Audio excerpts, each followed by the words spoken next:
Hi, everybody, and welcome to this episode of Inside BaseCo, where we introduce you to just a few of the many faces of this VMI baseball team.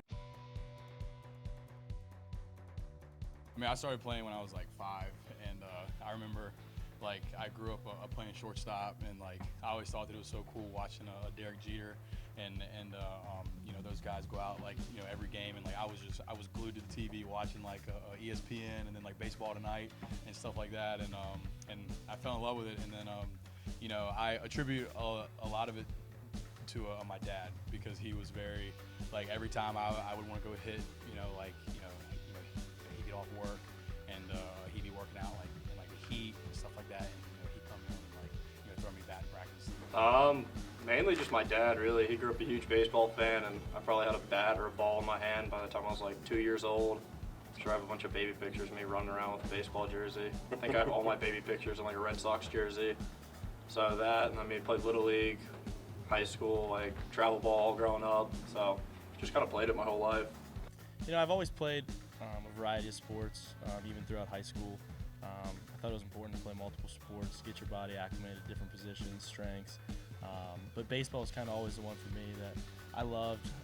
Growing up as a kid, I was a huge fan of the history of baseball, the old-time players, the old-time teams, everything like that. So that kind of really motivated me, just because I loved the sport and the history of it. I thought, it represented America to the greatest you could in life. So that's kind of made me stuck, and I was also just a tad bit better at baseball than I was in any other sport. So I figured if I wanted to go to college, I needed a scholarship of some sort, and baseball was the only one that was going to get me there. Started out, wasn't originally baseball. Started out flag football. My mom, she was always really adamant about me playing a sport, being active. Flag football wasn't my thing. Tried baseball. Told her from the jump. I was this is the sport I want to play.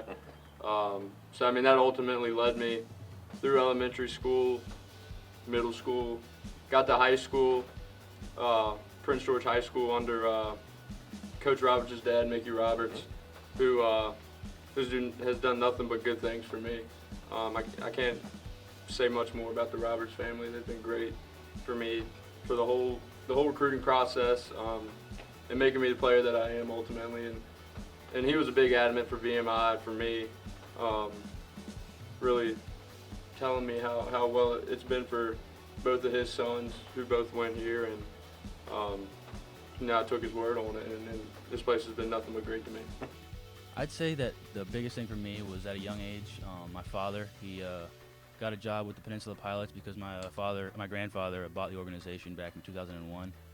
So my dad started coaching. I got an awesome opportunity to be able to learn from a lot of the teams that came through, and it was completely made me who I am today as a baseball player. Just got to see what led to success at this level and how professionals go about doing it the right way, and so I'd like to accredit that to a lot of my success. Also, just my time at Hampton High School, I had a pretty fantastic coach, Danny Mitchell. As far as mentally, he prepared me about as good as anybody can. That was a huge part of my life, and I can't thank him enough. Rest in peace. But he did a fantastic job with the Hampton Crabbers, and I can't thank him enough for that. Everybody's going to say their dad got him into baseball. So yeah, my dad originally got me into baseball playing really early, around 7 years old. But I had always been playing, really little league, and I got into travel ball really early, similar to a lot of guys on the team. So yeah, around 6 years old, kind of all sparked it.